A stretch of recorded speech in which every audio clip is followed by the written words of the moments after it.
131 സർഗത്തിലെ 12ാമത്തെ പദ്യത്തിലാണ് നമ്മൾ നിർത്തിയത്.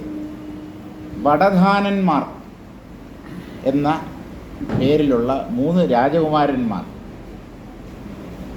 അവരെക്കുറിച്ച് പറയുന്നത് വിശ്വാമിത്രനാണ്. തത്രൈകദേശേ വിദ്യന്തെ വടധാനാഭിധാനകാഹ ജാതാസ്തേഷാം ത്രയോ രാജൻ രാജപുത്രാഃ പുരാഭവന്. അനന്തമായ ഈ സംസാരത്തിൻ്റെ ഏതോ ഒരു കോണിൽ, ഒരൊഴിഞ്ഞ മൂലയിൽ, അങ്ങനെ പറയാൻ പറ്റൂ, അനന്തമായ ഒരു സത്യത്തിൽ, അല്ലെങ്കിൽ അനന്തമായ മിഥ്യയായ പ്രപഞ്ചത്തിൽ, ബ്രഹ്മാണ്ടത്തിൻ്റെ ഒരു മൂലയിൽ ഈ വടധാനന്മാർ എന്ന പേരോട് കൂടിയ 3 രാജകുമാരന്മാർ, രാജപുത്രന്മാർ പണ്ട് ഉണ്ടായിരുന്നു. തസ്മിൻ ഭൂഗോളകേ ഏകദേശേ, ഭൂമിയെക്കുറിച്ചാണ് പറയുന്നത്. ഈ ഭൂമിയുടെ, ബ്രഹ്മാണ്ടത്തിലെ ഒരംശമാണ് ഭൂമി, ഭൂമിയുടെ അല്ലെങ്കിൽ ഭൂഗോളത്തിൻ്റെ ഒരു ചെറിയ അംശത്തിൽ ക്വചിത് വടധാനാഭിധാനക ദേശാവാ തദധീശ്വരാഹ ക്ഷത്രിയാശ്ച വിദ്യന്തെ. വടധാനം അല്ലെങ്കിൽ വടധാനങ്ങൾ എന്ന് പേരോടുകൂടിയ ദേശങ്ങളോ അല്ലെങ്കിൽ ആ ദേശങ്ങൾ ഭരിച്ചിരുന്ന രാജാക്കന്മാരോ ക്ഷത്രിയന്മാരോ ഉണ്ടായിരുന്നു എന്നാണ്. ആ രാജ്യത്തിൻ്റെ പേരും വടധാനം എന്ന് തന്നെയാണ്.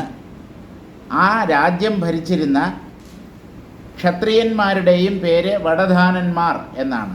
ആ വടധാനന്മാരുടെ വംശത്തിൽ തേഷാം കുലേ ത്രയോ രാജപുത്രാഹ പുരാ ജാത അഭവന്, 3 രാജകുമാരന്മാർ പണ്ട് ജനിച്ചു. അവരും ഈ വിവശ്ചിത്ത് എന്താണോ ചെയ്തത് അത് തന്നെയാണ് ചെയ്തത്. എന്താണ്? ലോകത്തിൻ്റെ അവസാനം കണ്ടുപിടിക്കാനുള്ള ഒരു ശ്രമത്തിൽ അവർ ഏർപ്പെട്ടു.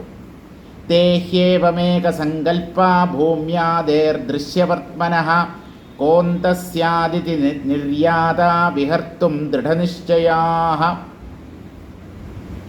അവരും ഈ വടധാനന്മാർ എന്ന പേരോടുകൂടിയ ആ 3 രാജകുമാരന്മാരും ഈ വിഭശ്യത്തിനെ പോലെ ഏകസങ്കല്പത്തോടു കൂടിയവരായിരുന്നു. എന്ന് പറഞ്ഞാൽ ദൃഢനിശ്ചയം, ആ ഒരൊറ്റ കാര്യം, ഇതെങ്ങനെയെങ്കിലും കണ്ടെത്തണം, അല്ലെങ്കിൽ ഇതെങ്ങനെയെങ്കിലും കണ്ടുപിടിക്കണം എന്നുള്ള ഒരൊറ്റ സങ്കല്പത്തോടു കൂടി മറ്റ് ചിന്തകളെയൊക്കെ ഉള്ളിൽ നിന്ന് പുറന്തള്ളിയിട്ട് ഭൂമ്യാദേർ ദൃശ്യവർത്മനഃ, ഭൂമി തുടങ്ങിയ ദൃശ്യമാർഗം. ദൃശ്യമാർഗം എന്ന് പറഞ്ഞാൽ ഈ പ്രപഞ്ചം തന്നെയാണ് ദൃശ്യമാർഗം. അനന്തകോടി ബ്രഹ്മാണ്ടങ്ങൾ ചുറ്റിത്തിരിയുന്ന ഈ പ്രപഞ്ചത്തിൽ ദൃശ്യത്തിൻ്റെ വഴിയിൽ എന്ന് പറഞ്ഞാൽ ഈ ദൃശ്യങ്ങളുടെ ഇടയിൽ കഹ അന്തസ്യാദിതി, ഈ ദൃശ്യമാർഗം, ദൃശ്യത്തിൻ്റെ ഈ വഴി എവിടെയാണ് അവസാനിക്കുന്നത് എന്ന് കണ്ടുപിടിക്കാനായി നിർയാതാഹ, അവർ കൊട്ടാരത്തിൽ നിന്ന് പുറപ്പെട്ടു. വിഹർത്തും ദൃഢനിശ്ചയാഹ, അതിനുവേണ്ടി എന്തൊക്കെ പ്രയാസം സഹിക്കേണ്ടി വന്നാലും അതൊക്കെ സഹിക്കാൻ തയ്യാറായിക്കൊണ്ട് എങ്ങനെയെങ്കിലും ഈ ദൃശ്യമണ്ഡലത്തിൻ്റെ അന്തം കാണണം എന്നുള്ള ദൃഢനിശ്ചയത്തോടുകൂടി ഈ 3 രാജകുമാരന്മാരും യാത്രയായി. പുനർവാരി പുനർഭൂമിസ്തേഷാമാക്രമതാം ചിരം നവലബ്ധശരീരാണാം ദീർഘകാലോ വ്യവർത്തത. വീണ്ടും ജലം, വീണ്ടും ഭൂമി, ഭൂമിക്കപ്പുറത്ത് ജലം, ജലത്തിനപ്പുറത്ത് ഭൂമി. എന്താണ്? ഭൂമിയിലാണ് അവർ ദൃശ്യത്തിൻ്റെ അന്തം അന്വേഷിച്ചത്. അപ്പോൾ ഭൂമിയിൽ നിന്ന് യാത്രയാകുമ്പോൾ കടൽ വരും. കടലിലൂടെ യാത്ര ചെയ്യുമ്പോൾ കടലിൻ്റെ മധ്യത്ത് ഒരു കരപ്രദേശം അല്ലെങ്കിൽ ഒരു ദ്വീപ്, ദ്വീപിനപ്പുറത്ത് പോകുമ്പോൾ വീണ്ടും കടൽ, കടലിനപ്പുറത്ത് കര, കരയ്ക്കപ്പുറത്ത് കടൽ, ഭൂമിക്കപ്പുറത്ത് ജലം, ജലത്തിനപ്പുറത്ത് ഭൂമി. ഇങ്ങനെയാണല്ലോ ഭൂമിയുടെ ഘടന. ഇങ്ങനെ അവർ വാരിയും വാരിയെ തുടർന്ന് ഭൂമിയും, വാരി ജലം, ജലം ഭൂമി, ജലം ഭൂമി, ഇങ്ങനെ തേഷാം ആക്രമതാം ചിരം, അവർ സഞ്ചരിച്ചു കൊണ്ടേയിരുന്നു, ഈ 3 രാജകുമാരന്മാരും. അതായത് എവിടെയെങ്കിലും ഈ ദൃശ്യം അവസാനിക്കും എന്നുള്ള ഒരു തെറ്റിദ്ധാരണയോടുകൂടിയാണ് അവർ യാത്രയായത്. നവലബ്ധ ശരീരാണ്, അവർ യാത്ര ചെയ്തുകൊണ്ടേയിരുന്നു. അവരുടെ ശരീരം നഷ്ടമായി, പക്ഷേ അവരുടെ ഉള്ളിലുണ്ടായിരുന്ന ദൃഢസങ്കല്പം കാരണമായിട്ട് ആ മനസ്സ് വീണ്ടും ഒരു ശരീരത്തെ സൃഷ്ടിച്ചു. ആ ശരീരവുമായിട്ട് അവരുടെ അന്വേഷണം തുടർന്നു. ഇങ്ങനെ പുതിയതായി ലഭിച്ച പല ശരീരങ്ങളിലൂടെയും ദീർഘകാലോ വ്യവർത്തത, വളരെ കാലം കഴിഞ്ഞുപോയി. പല ജന്മങ്ങൾ ഈ ദൃശ്യമണ്ഡലത്തിൻ്റെ അതിർവരമ്പ് കണ്ടുപിടിക്കാനായി അവർ ശ്രമിച്ചു. എന്നിട്ട് എന്തെങ്കിലും കിട്ടിയോ എന്ന് ചോദിച്ചു കഴിഞ്ഞാൽ പുറമേ അന്വേഷിച്ചാൽ ഈ ദൃശ്യത്തിൻ്റെ രഹസ്യം കിട്ടുകയില്ല, ദൃശ്യങ്ങളൊട്ട് ഒടുങ്ങുകയുമില്ല. വളരെ കാലം അവർ ഈ ദൃശ്യത്തിൻ്റെ അന്തം കാണാനായി ശ്രമിച്ചുകൊണ്ടേയിരുന്നു. അതിനിടയ്ക്ക് പല ജന്മങ്ങളും കഴിഞ്ഞുപോയി. തേ രാജപുത്ര ഏവം വിവശ്ചിദ്വദേവ ദൃശ്യവർത്മനോ ഭൂമ്യാദേർ ജഗതഃ കോന്തഃ സ്യാത് തം ദ്രക്ഷ്യാമ ഇത്യേകസങ്കൽപ ദൃഢനിശ്ചയാശ്ച സന്തഃ തദ്ദർശനായ നിർയാതാഃ. ആ രാജകുമാരന്മാരും ഈ വിവശ്ചിത്തിനെ പോലെ ദൃശ്യമണ്ഡലത്തിൻ്റെ ഭൂമി മുതലായവയുടെ അങ്ങനെയുള്ള പ്രപഞ്ചത്തിൻ്റെ അന്തം ഉണ്ടാവും എന്ന് വിചാരിച്ച് ആ ദൃശ്യത്തിൻ്റെ അവസാനം കാണാനായി ഏകസങ്കല്പത്തോടു കൂടി എന്ന് പറഞ്ഞാൽ ദൃഢനിശ്ചയത്തോടു കൂടി എങ്ങനെയെങ്കിലും ഞാനിത് കണ്ടെത്തിയേ അടങ്ങൂ, എനിക്ക് ഈ ദൃശ്യത്തിൻ്റെ അവസാനം കണ്ടെത്തണം. അവസാനം ഉണ്ട് എന്ന് വിചാരിച്ചത് കൊണ്ടാണ് അന്തം കണ്ടെത്തണം എന്ന ആഗ്രഹം ഉണ്ടായത്. ദൃശ്യത്തിന് അന്തമില്ല എന്ന് മനസ്സിലാക്കിയിരുന്നെങ്കിൽ ഈ പണിക്ക് അവർ ഇറങ്ങി പുറപ്പെടുകയില്ലായിരുന്നു. എന്തായാലും അവർ യാത്ര ചെയ്തു. തദ്ദർശനായ നിർയാതാഹ, ദൃശ്യം ഒടുങ്ങുന്ന ബിന്ദു, ആ പോയിൻ്റ് കണ്ടുപിടിക്കാനായി അവർ യാത്ര ചെയ്തുകൊണ്ടേയിരുന്നു. അതിനിടയ്ക്ക് പല ജന്മങ്ങളും കടന്നുപോയി.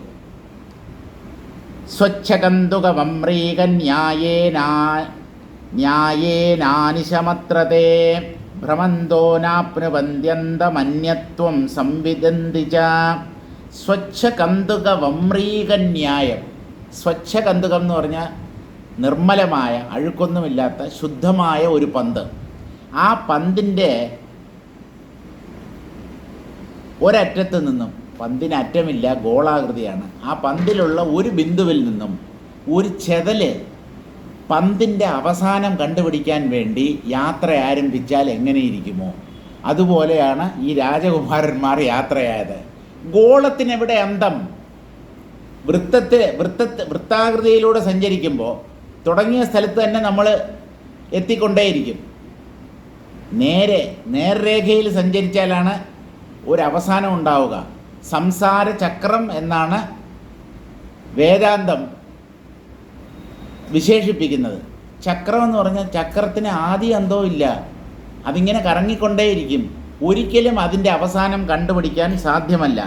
അപ്പോൾ നിർമ്മലമായ ഒരു പന്തിൽ ഒരു ചിതൽ എങ്ങനെയാണോ നിരന്തരം ആ പന്തിൻ്റെ ഉപരിതലത്തിലൂടെ സഞ്ചരിച്ച് അതിൻ്റെ അന്തം കണ്ടെത്താൻ ശ്രമിക്കുന്നത്, അതുപോലെയായിരുന്നു ഈ രാജകുമാരന്മാരുടെയും ശ്രമം. ഭ്രമന്തഹ, ചുറ്റിത്തിരിഞ്ഞു, കറങ്ങിക്കൊണ്ടേയിരുന്നു. പക്ഷേ ഈ പ്രപഞ്ചം ഒടുങ്ങുന്നില്ല, ദൃശ്യങ്ങൾ അവസാനിക്കുന്നില്ല. നാപ്നുവന്തി അന്തം, അവസാനം കണ്ടെത്താൻ കഴിയുന്നില്ല. അന്യത്വം സംവിദന്തിച്ച, യാത്ര ചെയ്ത് ഇങ്ങനെ പോകുമ്പോൾ ഒരു ദൃശ്യം അപ്രത്യക്ഷമാകുന്ന സ്ഥലത്ത് അടുത്ത ദൃശ്യം ആരംഭിക്കുകയാണ് ചെയ്യുന്നത്. അപ്പോൾ ഈ ദൃശ്യങ്ങളുടെ എല്ലാം അവസാനം എന്നുള്ളത് ഒരിക്കലും കണ്ടെത്താൻ പറ്റാതെയിരുന്നു. അതുകൊണ്ട് അവർ നിരന്തരം യാത്ര ചെയ്തുകൊണ്ടേയിരുന്നു. ദ്വീപസമുദ്രഭേദേഷു പുനഃപുനർവാരി പുനർഭൂമിരിതി ക്രമേണ ആക്രമതാം മധ്യേ മരണേന നവാനി ലബ്ധാനി ശരീരാണി യൈഹി തഥാവിധാനാം തേഷാം ദീർഘകാലോ വ്യവർത്തതേത്യർത്ഥ. ദ്വീപസമുദ്രഭേദേഷു. ദ്വീപസമുദ്രം, ദ്വീപ് എന്ന് പറഞ്ഞാൽ കര, സമുദ്രം എന്ന് പറഞ്ഞാൽ കടൽ. കരയുടെ അവസാനത്തിൽ എത്തിയാൽ കടൽ കാണാം.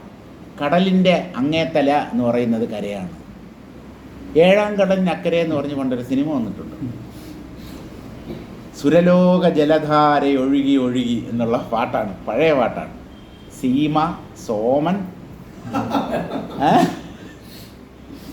അവരാണെന്ന് തോന്നുന്നു, എൻ്റെ ഓർമ്മ ശരിയാണെങ്കിൽ ഒരുപാട് കൊല്ലങ്ങൾക്ക് മുമ്പ് ആദ്യമായിട്ട് അമേരിക്കയിൽ വെച്ച് ഷൂട്ട് ചെയ്ത ഒരു സിനിമയായിരുന്നത് ഏഴാം കടലിനക്കരെ. IV ശശിയാണ് അതിൻ്റെ സംവിധാനം എന്നാണ് എൻ്റെ ഓർമ്മ. ശരിയാവാൻ തെറ്റാവാം, അതൊക്കെ നിങ്ങൾ ഗൂഗിൾ മാമൻ്റെ അടുത്തോ ഗൂഗിൾ മാമിയുടെ അടുത്തോ ചോദിച്ച് മനസ്സിലാക്കിക്കൊള്ളണം. ഞാൻ പറയുന്നത് ഞാൻ ജൂനിയർ ഗൂഗിളൊന്നുമല്ല. അത് ചുമ്മാ എന്നെ ഒരു അത് ചുമ്മാ എന്നെ ആ ശരി. അപ്പോൾ ജലം ഭൂമി ജലം ഭൂമി ഈ ക്രമത്തിൽ ആക്രമതാ മധ്യ അവർ ഇങ്ങനെ തുടർന്ന് സഞ്ചരിച്ചു കൊണ്ടേയിരുന്നു. കരയിലാകുമ്പോൾ നടന്നു നീങ്ങും, വീണ്ടും കടലാകുമ്പോൾ തോണിയിലോ അല്ലെങ്കിൽ ബോട്ടിലോ പായ്ക്കപ്പലിലോ കയറി യാത്രയാവും. ഇങ്ങനെ കരയിലൂടെയും കടലിലൂടെയും നിരന്തരം സഞ്ചരിച്ചു കൊണ്ടിരിക്കുന്ന അവർക്ക് മധ്യേ മധ്യേ മരണേന നവാനി ലബ്ധാനി ശരീരാണി. ഇടയ്ക്കിടയ്ക്ക് അവർ ചത്തുപോകും. എന്ന് പറഞ്ഞാൽ ഒരുത്തിനൊരു ആയുസ്സുണ്ടല്ലോ, ഒരു ശരീരത്തിന് ഒരു ആയുർദൈർഘ്യമുണ്ട്. അത് തീരുമ്പോൾ അവർ മരിക്കും. മരിച്ചു കഴിയുമ്പോൾ വീണ്ടും ജനിക്കുകയാണ്. എന്തിന്? ഈ ദൃശ്യത്തിൻ്റെ അവസാനം എങ്ങനെയെങ്കിലും കണ്ടെത്തണം എന്നുള്ള ദൃഢനിശ്ചയം, അതൊരു ദൃഢസങ്കല്പമായി അവരുടെ ഉള്ളിൽ രൂപപ്പെട്ടത് കൊണ്ട് മരിച്ചാലും അവരുടെ യാത്ര തീരുന്നില്ല. മരിച്ചാലും കർമ്മം തീരാത്തവരാണ് ഈ ജീവന്മാർ. എത്ര പ്രാവശ്യം ജനിച്ചു മരിച്ചു കഴിഞ്ഞു, കർമ്മം ഒടുങ്ങുന്നുണ്ടോ? അവസാനിക്കില്ല. ഇതില്ലാത്തതാണ് എന്ന് മനസ്സിലാക്കുന്നത് വരെ യാത്ര തുടർന്നു കൊണ്ടേയിരിക്കും. പുനർജന്മം, പുനർമരണം ഇവയൊക്കെ സംഭവിച്ചുകൊണ്ടിരിക്കും. അപ്പം ഇതൊന്നും നമുക്ക് ഒഴിവാക്കാൻ പറ്റില്ല. ഒറ്റ വഴി എന്ന് പറഞ്ഞാൽ ദൃശ്യമില്ല. അതുകൊണ്ട് ഇതിൻ്റെ അന്തം കണ്ടുപിടിക്കേണ്ട കാര്യമില്ല എന്ന് തീരുമാനിച്ച് ഒരിടത്ത് അടങ്ങിയിരിക്കുക. അപ്പോൾ മാത്രമേ ഈ യാത്ര അവസാനിക്കുകയുള്ളൂ. അപ്പോൾ ഈ യാത്രയുടെ നടുക്ക് പല പ്രാവശ്യം അവർക്ക് മരണം എന്നുള്ള അനുഭവത്തിലൂടെ കടന്നു പോകേണ്ടി വന്നു. മരണത്തെ തുടർന്ന് പുതിയ ശരീരങ്ങൾ അവർക്ക് ലഭിക്കുകയും ചെയ്തു. യൈഹി തഥാവിധാനാം തേഷാം ദീർഘകാലോ വ്യവർത്തത. ആ ശരീരവും സ്വീകരിച്ച് അവർ വീണ്ടും യാത്ര തുടർന്നു. അങ്ങനെ വളരെ കാലം കടന്നുപോയി.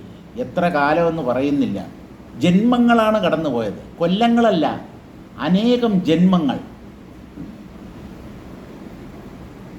സ്വച്ഛേ കന്തുകേ സംലഗ്ന യേ വമ്രീകീടാസ്തന്യായേന ഭ്രമന്തഃ തേ. നിർമ്മലമായ ഒരു പന്തിൻ്റെ ഉപരിതലത്തിൽ ഒരു ബിന്ദുവിൽ നിന്ന് യാത്ര ചെയ്യുന്ന ചിതലുകൾ പോലെ ഇവർ യാത്ര തുടർന്നുകൊണ്ടിരുന്നു.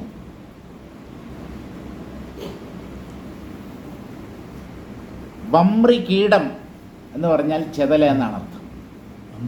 വമ്രി കീടം, കീടം എന്ന് പറഞ്ഞാൽ പുഴു എന്നാണ് അർത്ഥം. വമ്രി കീടം എന്ന് പറഞ്ഞാൽ ചെതലാണ്. വൽമീകന്യായേന ഇതി പാഠേ. വേറൊരു പാഠഭേദമുണ്ട്. വമ്രീകന്യായേന എന്നുള്ളതിന് പകരം വൽമീകന്യായേന. വൽമീകം എന്ന് പറഞ്ഞാൽ പുറ്റ് എന്നാണ് അർത്ഥം. വൽമീകപദേന തൻ നിർമ്മാതാരോ വമ്രികീടായേവ ലക്ഷ്യന്തേ. അവിടെ വൽമീകം എന്ന വാക്ക് പ്രയോഗിച്ചാലും അർത്ഥവ്യത്യാസമില്ല. വൽമീകം എന്ന് പറഞ്ഞാൽ പുറ്റ് ഉണ്ടാക്കുന്നത് ചിതലുകളാണ്. വൽമീകത്തിൽ നിന്ന് പുറത്തു വന്നവനായതുകൊണ്ടാണ് വാൽമീകി എന്നുള്ള പേര് ലഭിച്ചത്. അപ്പോൾ ഈ പുറ്റിനെ നിർമ്മിക്കുന്ന വമ്രീ കീടങ്ങൾ, അതായത് ചിതലുകൾ, ആ ചിതലുകൾ എന്നുള്ള അർത്ഥത്തിലാണ് വൽമീക പദവും ഉപയോഗിച്ചിരിക്കുന്നത്. മിക്കവാറും ശ്ലോകങ്ങൾക്കൊക്കെ പാഠഭേദമുണ്ട്. ചില പുസ്തകത്തിൽ അങ്ങനെ കാണും. അപ്പോൾ അതിൻ്റെ ആ വൽമീകം എന്നുള്ളതിനും വൽമീകത്ത് നിർമ്മിക്കുന്ന ചിതലുകൾ എന്ന് തന്നെയാണ് അർത്ഥം. അന്യത്വം ദേശാന്തരത്വം. ഇങ്ങനെ ഒരു ചിതല് പന്തിൻ്റെ ഉപരിതലത്തിലൂടെ ഇങ്ങനെ നിരന്തരം യാത്ര ചെയ്ത് നീങ്ങുന്നത് പോലെ ഇവർ യാത്ര തുടർന്നുകൊണ്ടേയിരുന്നു. വ്യോമസ്ഥകന്തുകഭ്രാന്ത പിപീലികവദാകുലം അദ്യാപി സംസ്ഥിത രാജന്നചഖേദം വ്രജന്തിതേ. അല്ല, ഈ വിശ്വാമിത്രനാണ് ഈ കഥ ആരംഭിക്കുന്നത്.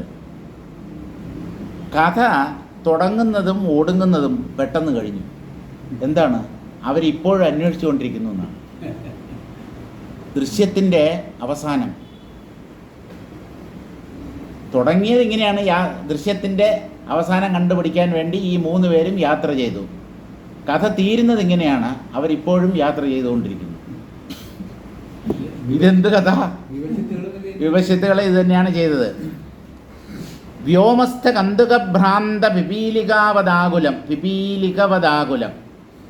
ആകാശത്തിൽ വച്ചിരിക്കുന്ന ഒരു പന്ത്. സാധാരണ പന്തിനെ ആകാശത്തിൽ വെക്കാൻ പറ്റില്ല. പക്ഷേ ഈ ഗോളങ്ങളെല്ലാം ആകാശത്തിലെ പന്തുകൾ പോലെയാണല്ലോ കിടന്ന് കറങ്ങുന്നത്, അല്ലേ? സൂര്യൻ, ചന്ദ്രൻ, നവഗ്രഹങ്ങൾ എല്ലാം ഓരോ പന്താണ്. ചെറുതും വലുതുമായ പന്തുകൾ ഒക്കെ നിൽക്കുന്നത് ആകാശത്തിലാണ്, ശൂന്യാകാശത്തിൽ. ഈ ശൂന്യാകാശത്തിൽ വെച്ചിട്ടുള്ള ഒരു പന്തിൻ്റെ പുറത്ത് ഇഴയുന്ന പിപീലിക എന്നാണ് പറയുന്നത്. നേരത്തെ ചിതലെന്ന് പറഞ്ഞു, ഇപ്പോൾ ഉറുമ്പ് എന്നാണ് പറയുന്നത്. എന്തായാലും എന്ത്, ഒരല്പജീവി എന്നർത്ഥം. ആ പിപീലികയെ പോലെ അഥാപി സംസ്ഥിതാരാജൻ, ഇപ്പോഴും അല്ലയോ രാജാവേ. ഈ രാജാവേ എന്നുള്ള അഭിസംബോധന വിപശ്ചിത്തിനെ ഉദ്ദേശിച്ചുമാവാം, അല്ലെങ്കിൽ ദശരഥനെ ഉദ്ദേശിച്ചുമാവാം. ദശരഥൻ്റെ സഭയാണല്ലോ. ഈ 2 രാജാക്കന്മാരിൽ ആരെ വേണമെങ്കിലും ഉദ്ദേശിച്ചാവാം അങ്ങനെ പറഞ്ഞത്. അല്ലയോ രാജാവേ, ഇപ്പോഴും ആ വടധാന വംശത്തിൽ ജനിച്ച ആ 3 രാജകുമാരന്മാരും യാത്ര തുടർന്നു കൊണ്ടിരിക്കുന്നു. ഇപ്പോഴും ഒടുങ്ങിയിട്ടില്ല അവരുടെ സഞ്ചാരം. ഖേദം നചഖേദം വ്രജന്തിതേ. എന്നാൽ അവർക്കൊരു ക്ഷീണം തട്ടുന്നുണ്ടോ? ഒരുപാട് യാത്ര ചെയ്തു, ഓ ഇനി വയ്യ എന്ന് പറഞ്ഞ് ഒരിടത്ത് അടങ്ങിയിരിക്കാൻ പറ്റുന്നുണ്ടോ എന്ന് ചോദിച്ചാൽ പറ്റുന്നില്ല. നമ്മെപ്പോലെ തന്നെ, ഒരു വ്യത്യാസവുമില്ല. എത്രയോ കർമ്മം ചെയ്തു, സുഖത്തിന് വേണ്ടിയാണ് കർമ്മം ചെയ്തത്. സുഖം അല്പം പോലും കിട്ടിയില്ല. എന്നാൽ പിന്നെ ഈ യാത്ര മതിയാക്കിക്കൂടെ എന്ന് പറഞ്ഞാൽ അടങ്ങിയിരിക്കാൻ പറ്റുന്നില്ല. ഉള്ളിലെ കർമ്മവാസന പ്രേരിപ്പിച്ചുകൊണ്ടേയിരിക്കുന്നു പലതും ചെയ്യാൻ. അതുപോലെ ദൃശ്യത്തിൻ്റെ അന്തം കണ്ടുപിടിക്കണം എന്നുള്ള ദൃഢനിശ്ചയം ഇവരുടെ ഉള്ളിൽ സജീവമായി പിന്നെയും ബാക്കി ഇരുന്നത് കൊണ്ട് ശരീരത്തിന് ക്ഷീണമുണ്ടെങ്കിലും അവരുടെ മനസ്സ് ക്ഷീണിച്ചില്ല. മനസ്സ് ക്ഷീണിച്ചാൽ ശരീരം അതിവേഗം തളരും. മനസ്സ് തളരാതെ ഇരുന്നാൽ ശരീരത്തിൽ അല്പസ്വല്പം രോഗമോ ക്ഷീണമോ ഒക്കെ ഉണ്ടെങ്കിലും ആ ശരീരത്തെയും കൊണ്ട് മനസ്സ് പലതും ചെയ്യിക്കും, നമുക്ക് മാനേജ് ചെയ്യാൻ പറ്റും. അതുകൊണ്ട് ഒരിക്കലും ജീവിതത്തിൽ മനസ്സ് തളരരുത്. ഓ എനിക്ക് വയ്യ, എൻ്റെ അമ്മോ, എൻ്റെ കഥ കഴിഞ്ഞു, ഇനി എനിക്ക് എണീക്കാനും പറ്റില്ല, നടക്കാനും പറ്റില്ല, മുട്ടുവേദന, നടുവേദന, വേദനയില്ലാത്ത ഒരൊറ്റ പോയിന്റ് പോലും ഇല്ല ശരീരത്തിൽ. ചിലരുടെ അടുത്ത് അങ്ങനെയാണ്. നമ്മൾ എന്തെങ്കിലും നമ്മുടെ ചെറിയ 1-2 പ്രശ്നങ്ങൾ പറഞ്ഞു കഴിഞ്ഞാൽ പ്രശ്നങ്ങളുടെ ഒരു വലിയ പട്ടിക നമ്മുടെ മുമ്പിൽ നിരത്തും മറ്റേ ആൾ. എന്ത് ചെയ്യാൻ പറ്റും? ഷെടാ, ഇവൻ്റെ അടുത്ത് എന്തിനു ഞാൻ വന്ന് പറയാൻ പോയി എന്ന് നമുക്ക് തന്നെ തോന്നും. കാരണം 100 പ്രശ്നങ്ങളാണ്. അതുമൊക്കെ ആ പ്രശ്നങ്ങളുമായി താരതമ്യം ചെയ്യുമ്പോൾ നമ്മുടേതൊന്നും ഒരു പ്രശ്നമേ അല്ല. കുറഞ്ഞ പക്ഷം അങ്ങനെ ഒരു തിരിച്ചറിവുണ്ടാകാൻ അവരുമായിട്ട് സംസാരിക്കുന്നത് കൊണ്ട് നമുക്ക് കഴിയും എന്നുള്ളതേ ഉള്ളൂ. അതാണ് അതിൻ്റെ ഒരേ ഒരു പ്രയോജനം. അപ്പോൾ ഇപ്പോഴും അവർ ക്ഷയിക്കാത്ത അല്ലെങ്കിൽ ക്ഷീണിക്കാത്ത മനസ്സോടുകൂടി യാത്ര തുടരുന്നു. ദേശം ഭൂഗോളകസ്യാസ്യ യം യമാസാദയന്തി ച ഇഹേവ തത്ര തത്രോച്ചൈരധശ്ചോർധ്വം തഥാ ദിശഃ. ഭൂമിയുടെ ഉപരിതലത്തിലൂടെയാണ് ഈ വടധാന വംശത്തിൽ ജനിച്ച് 3 രാജകുമാരന്മാരും യാത്ര ചെയ്തത്. അവർ ഏതേത് പ്രദേശത്തിൽ ചെന്നെത്തുന്നുവോ അവിടെയൊക്കെ മുകളിൽ ആകാശവും താഴെ ഭൂമിയും കാണുന്നുണ്ട്. ഭൂമിയിൽ എങ്ങോട്ട് പോയാലും മുകളിൽ ആകാശവും താഴെ ഭൂമിയുമല്ലേ, വേറെന്താ കാണാനുള്ളത്? അപ്പോൾ ഈ ദൃശ്യം, ഈ 2 ദൃശ്യം ഭൂഗോളവാസികളെ സംബന്ധിച്ച് എപ്പോഴെങ്കിലും അവസാനിക്കുമോ? താഴെ നോക്കിയാൽ ഭൂമി, മുകളിൽ നോക്കിയാൽ ആകാശം. മേലെ വാനം കീഴേ ഭൂമി. ആ അങ്ങനെ. അപ്പം ആ ദൃശ്യത്തിൽ നിന്ന് നമ്മളെങ്ങനെ രക്ഷപ്പെടും? ആ രണ്ടിനെയും കണ്ടല്ലേ പറ്റൂ. ഇഹേവ തത്ര തത്രോച്ചൈരധശ്ചോർധ്വം തഥാ ദിശ. ഈ ഭൂമിയിൽ എങ്ങനെയാണോ മുകളിൽ താഴെ എന്നുള്ള ഭേദം എപ്പോഴും ഉണ്ടാകുന്നത്, ദിക്കുകൾ 4 ദിക്കുകളെന്ന് പറയാം, അല്ലെങ്കിൽ 8 ദിക്കുകളെന്ന് പറയാം, മുകളിലും താഴെയും അതും കൂടെ ചേർത്ത് കഴിഞ്ഞാൽ 10 ദിക്കുകളെന്ന് പറയാം. ഈ ദിക്കുകൾ അവസാനിക്കുന്നില്ലല്ലോ. ദിക്കുകൾ അവസാനിച്ചാലല്ലേ ദിക്കുകളുടെ ഇടയ്ക്ക് കാണപ്പെടുന്ന ദൃശ്യങ്ങൾ അവസാനിക്കൂ. ദിക്കുകൾ അനന്തമായി വ്യാപിച്ച് കിടക്കുകയാണ്. കിഴക്ക് ഏതുവരെയുണ്ട്? പടിഞ്ഞാറ്, തെക്ക്, വടക്ക് തുടങ്ങിയ ദിക്കുകൾ ഏതുവരെയുണ്ട്? ആർക്കറിയ? കറിയയുടെ ഇനീഷ്യലാണ് ആർ. ആർക്കറിയാം എന്നല്ല, ആർക്കറിയാം. നിങ്ങളുടെ പേരെന്താണെന്ന് മറ്റൊരാൾ ചോദിച്ചു. ആർക്കറിയാം? തൻ്റെ പേര് തനിക്കറിഞ്ഞൂടായെന്ന്. അതല്ല പറഞ്ഞത്, എൻ്റെ പേര് ആർക്കറിയാമെന്നാണെന്ന്. അദ്ദേഹത്തിൻ്റെ പേര് കറിയാമെന്നാണ്. ആർ എന്നുള്ളത് ഇനിഷ്യലാണ് പറഞ്ഞിട്ടുള്ളതാണ്. എന്നാലും ഒന്നുകൂടെ പറയാം. ഈ ഉള്ളിൽ നിന്ന് ഈ പ്രേരണ വന്നു കഴിഞ്ഞാൽ അതിനെ തടഞ്ഞു നിർത്താൻ പറ്റില്ല. ഒരു ശ്രോതാക്കൾക്ക് പോലും അത് ഹൃദിസ്ഥമായി കഴിഞ്ഞു. ഒരു പെൺകുട്ടിയുടെ അടുത്ത് ചോദിച്ചു, പേരെന്താന്ന്? SSLC എന്ന് പറഞ്ഞു. വിദ്യാഭ്യാസ യോഗ്യതയല്ല ചോദിച്ചത്, കുട്ടിയുടെ പേരാണ് ചോദിച്ചത്. അത് തന്നെ, LC എന്നാണ് എൻ്റെ പേര്, SS ഇനിഷ്യലാണെന്ന്. SSLC. ഈ ഉള്ളിൽ നിന്ന് ഒരു തള്ളി വരുമ്പോൾ അതിനെ തടഞ്ഞു നിർത്തുന്നത് ശരിയല്ല. എന്തായാലും ശരി, ചിലതൊന്നും തടഞ്ഞാൽ നിൽക്കത്തുമില്ല. അതാണ് കുഴപ്പം. മലമൂത്രങ്ങൾ പോലെയാണ്, ഒരുപാട് നേരം അടക്കി പിടിക്കാൻ പറ്റില്ല. അപ്പോൾ ഇവർ ഈ ദിക്കുകളിലൂടെ യാത്ര ചെയ്തുകൊണ്ടിരുന്നു. മുകളിൽ താഴെ എന്നുള്ള അനുഭവം ഭൂവാസികൾക്ക് എങ്ങനെയാണോ അതുപോലെ തന്നെ ഇവർ നിരന്തരം യാത്ര ചെയ്തുകൊണ്ടിരുന്നു. എന്ന് പറഞ്ഞാൽ ഭൂമിയൊക്കെ കടന്ന് അവർ യാത്ര ചെയ്തുകൊണ്ടിരുന്നു എന്നർത്ഥം. അപ്പോൾ ഇത് എവിടെയാണോ ഒന്ന് അവസാനിക്കുക?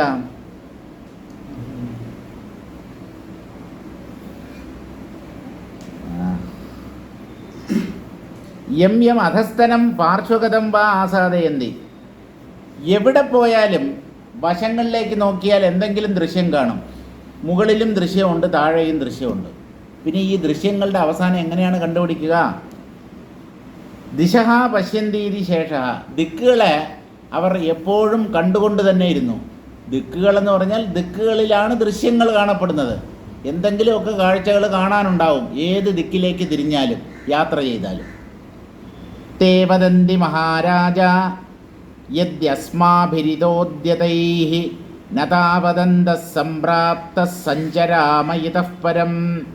തേ വദന്തി, അവർ പറയുകയാണ്. ആര്? ഈ 3 രാജകുമാരന്മാരും പറയുകയാണ്. ആരോട് പറഞ്ഞു എന്ന് പറഞ്ഞില്ല.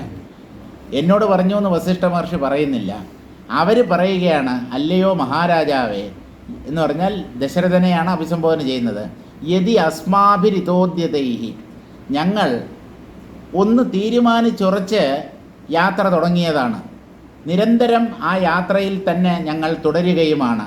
ന താവത് അന്തഃസംപ്രാപ്ത, എന്നിട്ടും യാത്ര ഒരിക്കലും അവസാനിക്കുന്നില്ല. സഞ്ചരാമ ഇതഃപരം, ഇനിയും ദിക്കുകൾ, ദൂരം അല്ലെങ്കിൽ സ്ഥലങ്ങൾ ഇനിയും ബാക്കിയുള്ളത് കൊണ്ട് ഞങ്ങൾ വീണ്ടും യാത്ര ചെയ്യുന്നു എന്നാണ് അവർ പറയുന്നത്. ഒരുപക്ഷെ ആ രാജകുമാരന്മാർ തമ്മിൽ സംസാരിച്ചതാകാം, അല്ലെങ്കിൽ അവരങ്ങനെ സംസാരിക്കുന്നത് വിശ്വാമിത്ര മഹർഷി തൻ്റെ ദിവ്യദൃഷ്ടിയിലൂടെ കേട്ടതുമാവാം. എന്തായാലും എങ്ങനെയായാലും ശരി, അപ്പോൾ നമ്മൾ ഇനിയും സഞ്ചരിക്കും എന്ന് അവർ തീരുമാനിച്ചു. ഇതോദ്യതൈഹി പ്രാപ്തോദ്യോഗൈഹി, അവർ സ്ഥിരോത്സാഹികളായിരുന്നു, നിരന്തരം പരിശ്രമിക്കുന്നവരാണ്. മടിയന്മാരല്ല. മടിയനാണെങ്കിൽ എവിടെയെങ്കിലും കുറച്ച് അന്വേഷിച്ചിട്ട് എവിടെയെങ്കിലും കിടക്കുമായിരുന്നു. ശോമ്പേറി പശങ്ങൾ എവിടെയെങ്കിലും കിടക്കുമായിരുന്നു. പക്ഷേ ശോമ്പേറി പശങ്ങൾ എന്ന് പറഞ്ഞാൽ മടിയൻ, അലസൻ എന്നർത്ഥം. മടിയൻ, ശോമ്പൽ എന്ന് തമിഴിൽ പറഞ്ഞാൽ മടി, ആലസ്യം എന്നൊക്കെയാണ്. അപ്പോൾ ഇവർ ഒരിക്കലും അവരുടെ ഉദ്യമത്തിൽ നിന്ന് പിന്മാറുന്ന സ്വഭാവക്കാരല്ല. കാരണം അവരുടെ പ്രയത്നം അവർ തുടർന്നുകൊണ്ട് തന്നെ ഇരുന്നു. വീണ്ടും നമുക്ക് യാത്ര ചെയ്യാം എന്ന് അവർ തീരുമാനിച്ച് യാത്ര തുടർന്നു. ഇത്തം ന കിഞ്ചിദേവേദം ബ്രഹ്മസങ്കൽപ്പഡംബരം കിഞ്ചിത് സങ്കല്പമജ്ഞാനമനന്തം സ്വപ്നദൃശ്യവത്. ഇതിൽ നിന്ന് നമ്മൾ എന്താ മനസ്സിലാക്കേണ്ടത്? കഥയൊക്കെ തീർന്നു, കഥ തുടരും. പക്ഷേ ഈ വടധാനന്മാരുടെ കഥയല്ല, ഭാസന്റെ കഥ ഇനി തുടരും. തൽക്കാലത്തേക്ക് ആ പ്രകൃതം അവസാനിപ്പിച്ചിട്ട് പറയാണ് ഇത്തം ന കിഞ്ചിദേവേദം. ഇങ്ങനെ ഇതൊന്നും വാസ്തവത്തിൽ ഇവിടെ ഇല്ല. ഇതൊക്കെ ഉണ്ടെന്ന് വിചാരിച്ചുകൊണ്ടാണ് നമ്മൾ അന്തം കാണാനായിട്ട് ശ്രമിക്കുന്നത്. ഇങ്ങനെ ഒന്ന് വാസ്തവത്തിലില്ല. സ്വപ്നത്തിൽ നിന്ന് മറ്റൊരു സ്വപ്നത്തിലേക്ക് കടക്കുന്നത് പോലെ സ്വപ്നാത് സ്വപ്നാന്തരം യഥ. ഒരു സ്വപ്നം അവസാനിക്കുമ്പോഴേക്ക് അടുത്ത സ്വപ്നം ആരംഭിക്കും. പിന്നെ ആ സ്വപ്നത്തിലൂടെയാവും നമ്മൾ മുന്നോട്ട് പോവുക. അത് തീരുമ്പോൾ മറ്റൊരു ദൃശ്യം. പക്ഷേ ഈ സ്വപ്നത്തിൽ കാണപ്പെടുന്ന എല്ലാം ഭ്രമമാണല്ലോ. അപ്പോൾ പിന്നെ ഒരു സ്വപ്നത്തിൽ നിന്ന് മറ്റൊരു സ്വപ്നത്തിലേക്ക് കടക്കുന്നത് കൊണ്ട് എന്ത് വിശേഷം? നേരത്തെ കണ്ടതും ഇനി കാണാൻ പോകുന്നത് എല്ലാം കള്ളമാണ്. അത് മനസ്സിലാക്കാതെയാണ് മനുഷ്യൻ പ്രപഞ്ചത്തിൻ്റെ ഉത്പത്തി അന്വേഷിക്കുന്നത്. ഉത്പത്തി അന്വേഷിക്കുന്നതും അന്തം അന്വേഷിക്കുന്നതും ഒരുപോലെ വിഡ്ഢിത്തമാണ്. എവിടെ നിന്ന് ഈ പ്രപഞ്ചം ഉണ്ടായി? അതാണ് ആധുനിക ശാസ്ത്രജ്ഞന്മാർ അന്വേഷിക്കുന്നത്. ഇവർ പ്രപഞ്ചത്തിൻ്റെ ഉത്പത്തിയല്ല അന്വേഷിച്ചത്. ആര്? ഈ വടധാനന്മാരായാലും ശരി, വിപശ്ചിത്തായാലും ശരി, അവർ പ്രപഞ്ചത്തിൻ്റെ അന്തമാണ് അന്വേഷിച്ചത്. ആദിയില്ലാത്തതിന് അന്തമില്ല. ഏതിനാണ് ആദ്യന്തങ്ങളില്ലാത്തത്?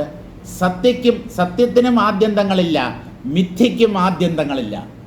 അതുകൊണ്ട് സത്യവും മിഥ്യയും ഒന്നാണെന്ന് വിചാരിക്കരുത്. സത്യം എന്ന് പറയുന്നത് അനന്തമായ സത്യമാണ്. അത് ഒരു സ്ഥലത്ത് തുടങ്ങി മറ്റൊരു സ്ഥലത്ത് അവസാനിക്കുന്ന ഒന്നല്ല. മിഥ്യ എന്ന് പറഞ്ഞാൽ അത് അപ്പാടെ ഇല്ലാത്തതാണ്. ഇല്ലാത്തതിന് എന്ത് തുടക്കം എന്തൊടുക്കം?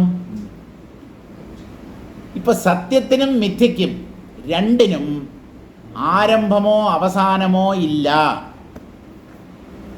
ഇത്തം ന കിഞ്ചിതേ വേദം. ഇവിടെ കാണുന്ന ഒന്നും തന്നെ ഇല്ല. ബ്രഹ്മസങ്കല്പ ഡംബരം. സൃഷ്ടികർത്താവായ ബ്രഹ്മാവിൻ്റെ സങ്കല്പത്തിൽ വെറുതെ പൊന്തിയതാണ് ഈ ദൃശ്യം. സങ്കല്പത്തിൽ പൊന്തിയത് എങ്ങനെ സത്യമാവും? സത്യം എപ്പോഴും സങ്കല്പത്തെ അതിക്രമിച്ചിരിക്കുന്നതായിരിക്കും. സങ്കല്പത്തിനപ്പുറത്താണ് സത്യത്തിൻ്റെ സ്ഥിതി. സങ്കല്പത്തിനകത്ത് ദൃശ്യങ്ങളാണ്. ദൃശ്യങ്ങൾ സങ്കല്പത്തിൻ്റെ ഉള്ളിലായതുകൊണ്ട് അവയില്ലാത്തവയാണ്. സത്യം, ആത്മാവ്, ബ്രഹ്മം ദൃശ്യമണ്ഡലത്തിൻ്റെ അപ്പുറത്താണ്. അതുകൊണ്ട് പ്രപഞ്ചത്തിൽ ആത്മാവിനെ അന്വേഷിച്ചിട്ട് കഥയില്ല. പുറമേ അന്വേഷിച്ചത് കൊണ്ട് ഒരു പ്രയോജനവുമില്ല. അന്വേഷണം ഉള്ളിലേക്ക് തിരിക്കണം. ഉള്ളിൽ അന്വേഷിക്കണം. ഉള്ളിൽ അന്വേഷിക്കാൻ ഒന്നുമില്ലല്ലോ. കണ്ണടച്ച് കഴിഞ്ഞാൽ ഒരു കൂരിരുട്ടാണ് കാണപ്പെടുന്നത്. കൂരിരുട്ടാണ്. പലരും ഈ ധ്യാന ക്ലാസ്സിലൊക്കെ വന്നിരുന്നിട്ട് അദ്ദേഹം പറയും, കണ്ണടയ്ക്കൂ, ഞാൻ അതിൻ്റെ ആ യോഗ ടീച്ചർ, കണ്ണടയ്ക്കൂ, ഞാൻ പറഞ്ഞതിന് ശേഷമേ കണ്ണ് തുറക്കാവൂ. കണ്ണടച്ചു. ഒരു 10 സെക്കൻഡ് കഴിയുമ്പോഴേക്കും ഉള്ളിൽ വല്ലാത്ത ഇരുട്ട്. ആ ഇരുട്ട് ഈ ധ്യാനിക്കുന്നവനെ വല്ലാതെ ഭയപ്പെടുത്തുന്നു. പതുക്കെ ഒരു കണ്ണ് തുറന്നു നോക്കി, ഇങ്ങനെ നോക്കി. അടുത്തിരിക്കുന്നവൻ കണ്ണ് തുറക്കുന്നുണ്ടോ എന്നറിയാനാണ്. കണ്ണ് തുറന്നു നോക്കി. കണ്ണ് തുറന്നു നോക്കിയപ്പോൾ അടുത്തിരിക്കുന്നവൻ കണ്ണടച്ചിരിക്കുകയായിരുന്നു. അപ്പോൾ ഇവനും കണ്ണടച്ചു. പിന്നീടാണ് മറ്റേവൻ കണ്ണ് തുറക്കുന്നത്. ഇപ്പം അവൻ കണ്ണ് തുറക്കുമ്പോൾ ഇവൻ കണ്ണ് തുറന്നാലല്ലേ അവനും കണ്ണ് തുറന്നിട്ടുണ്ട് എന്നുള്ളത് അറിയാൻ പറ്റൂ. ഇങ്ങനെ ഓട്ടക്കണ്ണിട്ട് കാക്ക നോക്കുന്നത് പോലെ മറ്റുള്ളവൻ എന്ത് ചെയ്യുന്നു എന്ന് ശ്രദ്ധിച്ചുകൊണ്ടിരിക്കും. കാരണം കണ്ണടയ്ക്കാൻ നമുക്ക് ഭയമാണ്. ഉള്ളിലൊരു ഇരുട്ടാണ്. ഇനി അഥവാ അല്പം ബലം പിടിച്ച് കണ്ണുകൾ അടച്ചു പിടിച്ചാൽ തന്നെ ഭീകര ദൃശ്യങ്ങളാണ് ഉള്ളിൽ പൊന്തുന്നത്. നമുക്ക് ഭയമുണർത്തുന്ന പല കാഴ്ചകളും മനസ്സാണ്. ഇപ്പം കണ്ണടച്ചാലും രക്ഷയില്ല എന്നുള്ളത് ഞാൻ പറഞ്ഞതിൽ നിന്ന് മനസ്സിലായല്ലോ. പലരും പറയുന്നത് ഈ ലോകം, അയ്യോ എനിക്ക് ഈ പുറം ലോകത്തെ ഒന്നും കാണണ്ട, എൻ്റെ ഗുരുവായൂരപ്പാ എനിക്കിതൊന്നും കാണാനുള്ള ശക്തിയില്ല. എന്നാ ഒരു കാര്യം ചെയ്യൂ, കണ്ണടച്ച് ഉള്ളിൽ ഗുരുവായൂരപ്പനെ ധ്യാനിക്കൂ. ഗുരുവായൂരപ്പൻ്റെ രൂപം ഒഴിച്ച് ബാക്കിയെല്ലാം പൊന്തും. എന്ത് ചെയ്യാൻ പറ്റും? നമ്മുടെ നിയന്ത്രണത്തിലാണോ ഈ മനസ്സ്? അത് നമ്മയും വലിച്ചുകൊണ്ട് ഓടും. എന്തിനെക്കുറിച്ച് ചിന്തിക്കാൻ പാടില്ല എന്ന് നമ്മൾ തീരുമാനിക്കുമോ അതിനെ തന്നെ കൃത്യമായി ചിന്തിച്ചു കൊണ്ടിരിക്കും നമ്മുടെ മനസ്സ്. പണ്ടൊരു കഷണ്ടിക്കാരൻ അയാളുടെ കഷണ്ടി മാറ്റാനായി ഒരു വൈദ്യൻ്റെ അടുത്ത് ചെന്നു. അപ്പോൾ വൈദ്യൻ പറഞ്ഞു, നല്ല ഒന്നാം തരം ഒരു മൂലികകളൊക്കെ എന്ന് പറഞ്ഞാൽ പച്ചമരുന്നൊക്കെ ഇട്ട് കാച്ചിയ, പച്ചിലകളും വേരും ഒക്കെ ഇട്ട് കാച്ചിയ ഒരു എണ്ണയുണ്ട്, അത് തലയിൽ ഒരു മാസം തടയി കഴിഞ്ഞാൽ മുടി കിളിർക്കുമെന്ന് പറഞ്ഞു. അങ്ങനെ പറഞ്ഞ് വിട്ടാൽ മതിയായിരുന്നു. പക്ഷേ ആ വൈദ്യൻ പോണ പോക്കിൽ ഒരു കാര്യം കൂടെ പറഞ്ഞു, പിന്നെ ഒരു കാര്യം ശ്രദ്ധിക്കണം, ഈ തലയിൽ എണ്ണ തേക്കുമ്പോൾ കുരങ്ങനെ മാത്രം വിചാരിക്കരുതെന്ന് പറഞ്ഞു. അതിനെന്താ കുരങ്ങനെ വിചാരിക്കരുത്? കുരങ്ങനെ വിചാരിക്കുന്നില്ല. അടുത്ത ദിവസം രാവിലെ എണ്ണ എടുത്തു, തലയിൽ തേക്കാൻ പോയപ്പോൾ ആ വൈദ്യരെന്തോ എന്ന് പറഞ്ഞല്ലോ. എന്താണ്? കരിങ്കുരങ്ങോ അല്ലെങ്കിൽ കുരങ്ങോ? കുരങ്ങിനെ വിചാരിക്കാൻ പാടില്ല എന്ന് പറഞ്ഞല്ലോ. അപ്പോൾ കുരങ്ങിൻ്റെ രൂപം ഉള്ളിൽ തെളിഞ്ഞു. അപ്പം ഇന്ന് വേണ്ട, നാളെ ശുഭദിനം, നാളെ ആരംഭിക്കാം ഈ എണ്ണ തേക്കൽ. നാളെ ഇത് തന്നെ കഥ. ചുരുക്കം അയാൾ ആ എണ്ണ ഉപയോഗിച്ചേയില്ല. കരിങ്കുരങ്ങ് അയാളുടെ ആരാധനാപാത്രമായി തീരുകയും ചെയ്തു. മനസ്സതാണ്. നമ്മൾ എന്തിനെ സങ്കല്പിക്കണമെന്ന് വിചാരിക്കുന്നോ അത് നമ്മുടെ സങ്കല്പത്തിൽ പൊന്തുകയില്ല. എന്തിനെ വിചാരിക്കരുത് എന്ന് നമ്മൾ തീരുമാനിക്കുന്നോ അത് കൂടെ കൂടെ ഉള്ളിൽ പൊന്തി വരികയും ചെയ്യും. അതുകൊണ്ട് നമ്മൾ എന്താ ചെയ്യേണ്ടത്? എന്തിനെയെങ്കിലും ചിന്തിക്കണം എന്നും വിചാരിക്കണ്ട, ചിന്തിക്കണ്ട എന്നും വിചാരിക്കണ്ട. മനസ്സ് എന്തിനെ ചിന്തിച്ചാലും അതെല്ലാം ബ്രഹ്മം എന്ന് ഉറപ്പിക്കുക. ഇപ്പോൾ കുരങ്ങിനെ ചിന്തിച്ചാൽ എന്താ കുഴപ്പം? കുരങ്ങിൻ്റെ രൂപത്തിൽ ബ്രഹ്മം. ഈ ബ്രഹ്മം കുരങ്ങിൻ്റെ രൂപത്തിൽ വരുമോ? നമ്മൾ ഹനുമാനെ ആരാധിക്കുന്നില്ലേ? എന്താണത്? ദൈവമായിട്ടല്ലേ ആരാധിക്കുന്നത്? രാമഭക്തൻ, ആഞ്ജനേയൻ, രൂപം കുരങ്ങിൻ്റെ രൂപമാണ്. ആരാധിക്കുന്നില്ലേ? പന്നി ആരാധിക്കാറില്ലേ? ശ്രീവരാഹമൂർത്തി ഇല്ലേ? അപ്പോൾ ഓരോ ജീവികളുടെ രൂപത്തിൽ, അതെ, ജീവികളുടെ രൂപത്തിൽ നമ്മൾ ദേവന്മാരെ ആരാധിക്കുന്നു. ജീവികളുടെ രൂപത്തിൽ ദേവന്മാരെ ആരാധിച്ച് ജീവികളുടെ രൂപത്തിലുള്ള ദേവനെ ജീവികളിൽ കാണാൻ കഴിയണം. അമ്പലത്തിനകത്ത് ചെന്ന് കാണരുത്. വീട്ടിൽ എലിയോ പെരിച്ചാഴിയോ ഒക്കെ വരികയാണെങ്കിൽ വിഘ്നേശ്വരൻ്റെ വാഹനം ഒരുപാട് ശല്യം ചെയ്ത് കഴിഞ്ഞാൽ വിഷം വയ്ക്കണം കേട്ടോ. അത് സമാധിയാക്കി കളയും നമ്മൾ. എല്ലാറ്റിലും ഒരു ദിവ്യഭാവം ഉണ്ടാവണം. ഒന്നിനെയും നീചമായിട്ടോ നികൃഷ്ടമായിട്ടോ കരുതരുത്. ഇത്തം ന കിഞ്ചിദേവേദം ബ്രഹ്മസങ്കല്പഡംബരം കിഞ്ചിത് സങ്കല്പം. ഇതൊക്കെ വെറും സങ്കല്പമാണ്, മനസ്സ് ഉണ്ടാക്കി കാണിക്കുന്നതാണ്. അജ്ഞാനം അറിവില്ലായ്മയാണ്. അറിവില്ലായ്മയിൽ നിന്ന് പൊന്തുന്നതാണ് സങ്കല്പങ്ങൾ. ആ സങ്കല്പങ്ങളാണ് ദൃശ്യങ്ങളുടെ പ്രതീതി ജനിപ്പിക്കുന്നത്. ഇതൊന്നുമില്ല തന്നെ അനന്തം സ്വപ്നദൃശ്യവത്. സ്വപ്നദൃശ്യങ്ങൾ എങ്ങനെയാണോ അനന്തമായി അവസാനമില്ലാതെ തുടരുന്നത്, അതുപോലെ ഈ പ്രപഞ്ചവും ഒരിക്കലും ഒടുങ്ങാത്ത ഒന്നാണ്. കഥാമുപസംഹൃത്യ പ്രകൃതയെ യോജയതി. ആ കഥയെ അവസാനിപ്പിച്ചിട്ട് പ്രകൃതത്തിലേക്ക് തിരിച്ചു വരികയാണ്. പ്രകൃതം എന്ന് പറഞ്ഞാൽ എന്താണ് നമ്മുടെ ചർച്ചാ വിഷയം? ജഗത്ത് മിഥ്യ എന്നുള്ളതാണ്. ആത്മാവ് മാത്രമാണ് സത്യം. അതിനു വേണ്ടിയാണ് ഇടയ്ക്കിടയ്ക്ക് ഇങ്ങനെ പല കഥകളും പറയുന്നത്. അപ്പോൾ പ്രകൃതത്തിലേക്ക് മടങ്ങി വരുന്നു. കൽപ്പനം തത് പരം ബ്രഹ്മ പരം ബ്രഹ്മൈവ കൽപ്പനം ചിദ്രൂപം ജ്ഞാനയോർഭേദശൂന്യത്വാകാശയോരിവ. കൽപ്പനം എന്ന് പറഞ്ഞാൽ സങ്കല്പം. സങ്കല്പം എന്ന് പറയുന്നത് പരമാത്മാവാണ്. അല്ല, അങ്ങനെ അല്ലല്ലോ നിങ്ങൾ കുറച്ച് മുമ്പേ പറഞ്ഞത്. സങ്കല്പങ്ങളുടെ എല്ലാം അപ്പുറത്താണ് പരമാത്മാവ് എന്നാണല്ലോ പറഞ്ഞത്. ഇങ്ങനെ മാറ്റിയും മറിച്ചും പറയുന്നത് തനിക്ക് തന്നെ ചേരുന്നുണ്ടോ? മാറ്റി മാറ്റി പറയുക. സങ്കല്പങ്ങളുടെ അപ്പുറത്താണ്, സങ്കല്പങ്ങളെല്ലാം ഉപശമിപ്പിച്ചിട്ടാണ് ആത്മാവിനെ കണ്ടെത്തേണ്ടത് എന്ന് പറഞ്ഞിട്ട് ഇപ്പോൾ പറയുന്നു കൽപ്പനം തത് പരം ബ്രഹ്മ, സങ്കല്പമായി പ്രകടമാകുന്നത് പരബ്രഹ്മം തന്നെ. പരംബ്രഹ്മൈവ കൽപ്പനം, പരബ്രഹ്മം തന്നെയാണ് സങ്കല്പം, സങ്കല്പം തന്നെയാണ് പരബ്രഹ്മം. ഇവയ്ക്ക് തമ്മിൽ വ്യത്യാസമില്ല.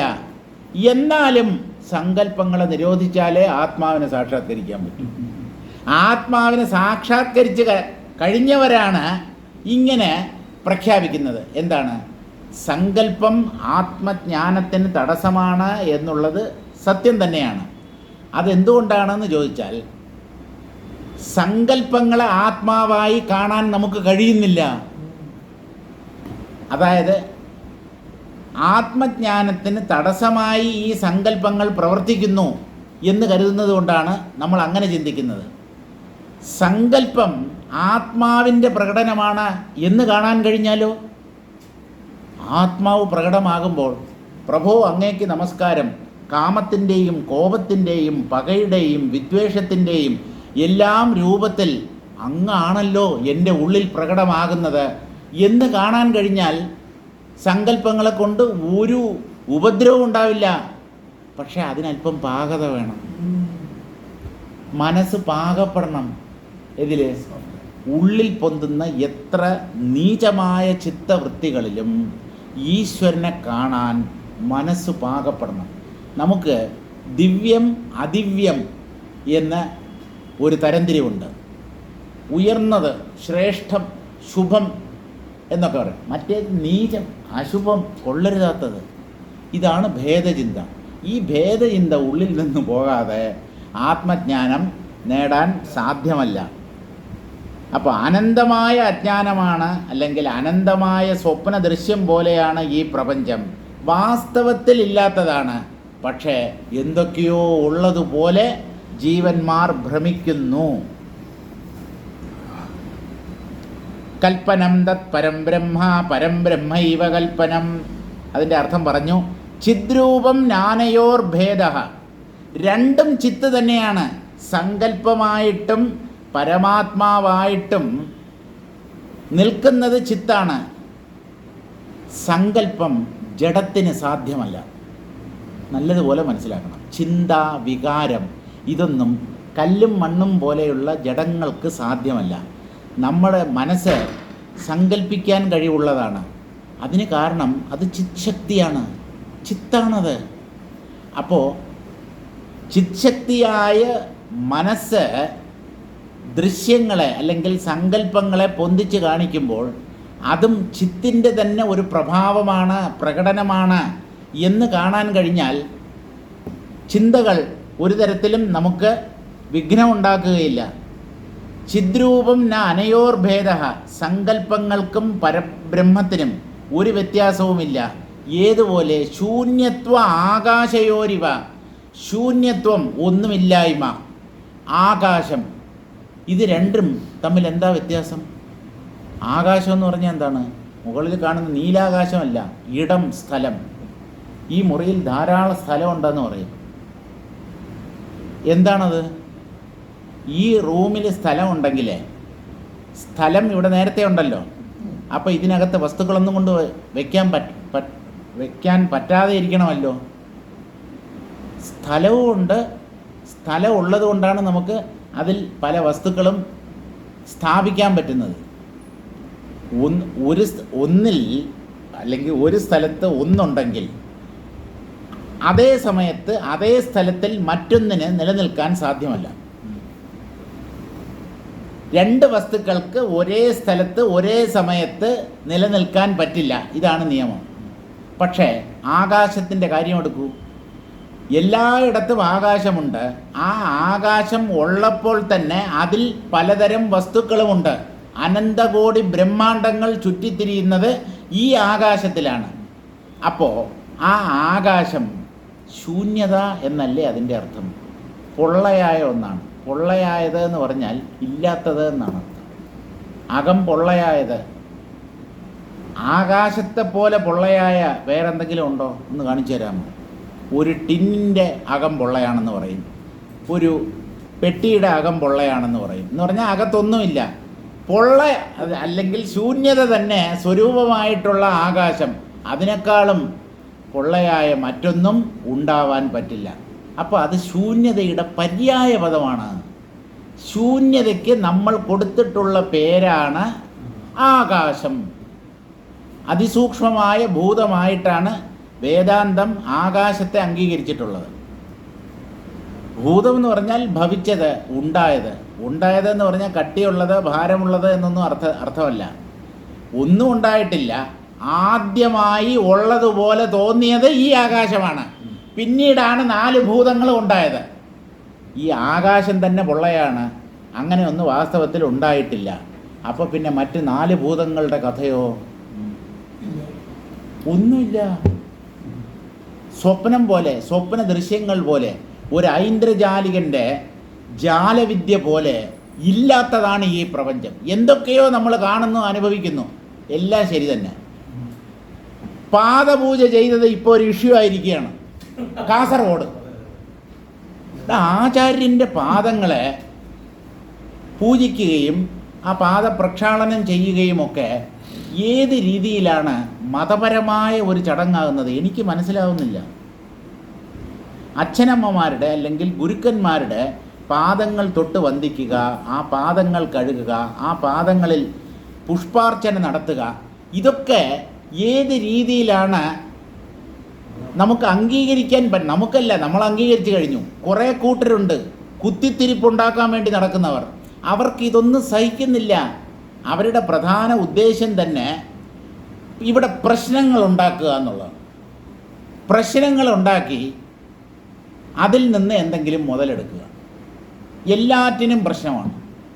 നിങ്ങൾ നോക്കൂ, ദിവസേന പത്രത്തിൽ വരുന്ന വാർത്ത, റിട്ടയറായ അധ്യാപകന്മാർ ഒരു 10-30 പേരെ വിളിച്ചിട്ട് കുട്ടികളുടെ അടുത്ത് ആ അധ്യാപകന്മാരുടെ പാദം കഴുകാൻ പറഞ്ഞു. അതിൽ എന്തൊക്കെയാണ് ന്യൂസ്? അധ്യാപകന്മാർ ഇരിക്കുകയാണ്, അവരുടെ പാദങ്ങളെ ഈ കൊച്ചു കുട്ടികളെ കൊണ്ട് കഴുകിച്ചു ആ സ്കൂൾ അധികൃതർ. എന്തൊക്കെയാണിത്? നാണമാവുന്നില്ലേ? ഒരു പരിഷ്കൃത സമൂഹത്തിന് ചേരുന്ന കാര്യങ്ങളാണോ ഇവർ ഈ പറയുന്നത്? വെറുതെ പ്രശ്നം ഉണ്ടാക്കുക, എന്തെങ്കിലും പ്രശ്നം ഉണ്ടാക്കുക, കുത്തിത്തിരിപ്പുണ്ടാക്കുക. സമ്പൂർണ്ണ സാക്ഷരതയാണ്, തൊഴിലില്ലായ്മയും അതുപോലെ വളരെ കൂടുതലാണ്. എല്ലാവരും വിദ്യാഭ്യാസം നേടിക്കഴിഞ്ഞാൽ എല്ലാവർക്കും തൊഴിൽ കിട്ടില്ലല്ലോ. അപ്പോൾ എന്താണ്? കുറേ പേര് കൊടി പിടിക്കാൻ പോവും, കുറേ പേര് മുദ്രാവാക്യം വിളിക്കാൻ പോവും, കുറേ പേര് കുത്തിത്തിരിപ്പുണ്ടാക്കും. ഡെയിലി ധർണ, വഴിതടയൽ, പിക്കറ്റിംഗ്, ഇതൊക്കെയാണ് കേരളത്തിൻ്റെ കലാപരിപാടികളാണിതെല്ലാം. വേറെ എവിടെയെങ്കിലും, എത്രയോ ഇന്ത്യൻ സംസ്ഥാനങ്ങളുണ്ടല്ലോ, കേരളം ഒഴികെ വേറെ എവിടെയെങ്കിലും ഇതുപോലുള്ള പൊറോട്ട കളി, പൊറോട്ട നാടകം എവിടെയെങ്കിലും നടക്കുന്നുണ്ടോ? ചീപ്പായിട്ട് തരം കുറഞ്ഞ വകയ്ക്ക് കൊള്ളാത്ത കാര്യങ്ങളാണ് സമ്പൂർണ്ണ ചാചരത നേടിയ കേരളത്തിൽ നടക്കുന്നത്. ഇതൊന്നും പറയണ്ടെന്ന് വിചാരിച്ചാലും പറയാതിരിക്കാൻ എന്നെ കൊണ്ട് പറ്റുന്നില്ല. ഒരൊറ്റ മാർഗമേ ഉള്ളൂ, പത്രം വായിക്കുന്നത് ഞാൻ നിർത്തണം. അപ്പോൾ പിന്നെ ഒന്നും അറിയത്തില്ലല്ലോ. Ignorance is bliss. അജ്ഞതയാണ് ഏറ്റവും സുഖം പകരുന്നത്. പക്ഷേ എന്തെങ്കിലുമൊക്കെ നമ്മൾ നോക്കും, ഒന്നും അറിഞ്ഞിട്ടല്ല. ഞാൻ പത്രം വായിക്കുന്നത് ബാലകൃഷ്ണൻ നായർ സാറ് പറഞ്ഞിട്ടാണ്. നിങ്ങൾ വിശ്വസിക്കില്ല. ബാലകൃഷ്ണൻ നായർ സാറ് പത്രം വായിക്കാൻ പറഞ്ഞില്ലല്ലോ. അദ്ദേഹം പലപ്പോഴായിട്ട് പറഞ്ഞിട്ടുള്ള ഒരു കാര്യമുണ്ട്. മായ എന്താണെന്നറിയാൻ ദിവസവും വർത്തമാനപത്രം വായിക്കുക. മായ എന്താണെന്ന് നിങ്ങൾക്ക് മനസ്സിലാകും. ബ്രഹ്മത്തെ മനസ്സിലാക്കാൻ പറ്റില്ല. ബ്രഹ്മത്തെ മനസ്സിലാക്കാൻ ആധ്യാത്മിക ഗ്രന്ഥങ്ങൾ തന്നെ വായിക്കണം. പക്ഷെ മായ എന്താണെന്ന് ആധ്യാത്മിക ഗ്രന്ഥങ്ങളിൽ നിന്ന് പോലും നമുക്ക് മനസ്സിലാക്കാൻ പറ്റില്ല. അതിനു പകരം വാർത്താമാധ്യമങ്ങളോ വർത്തമാന പത്രമോ കണ്ടാൽ മതി. ചാനൽ, വാർത്താ ചാനലുകൾ നോക്കിക്കഴിഞ്ഞാൽ വെറുതെ ഒരു പ്രശ്നവും ഇല്ല, ചുമ്മാ പ്രശ്നങ്ങൾ ഉണ്ടാക്കുക. അപ്പോൾ ഇതിനൊക്കെ ഈ പ്രശ്നങ്ങൾ ഉണ്ടാക്കാൻ വേണ്ടി കുറേ പേര് നടക്കുന്നുണ്ട്. അവർക്ക് വേറെ ഒരു തൊഴിലും ഇല്ലാത്തത് കൊണ്ടല്ലേ ഈ പണിക്ക് വരുന്നത്. അതും കൂടെ നമ്മൾ ആലോചിക്കണം.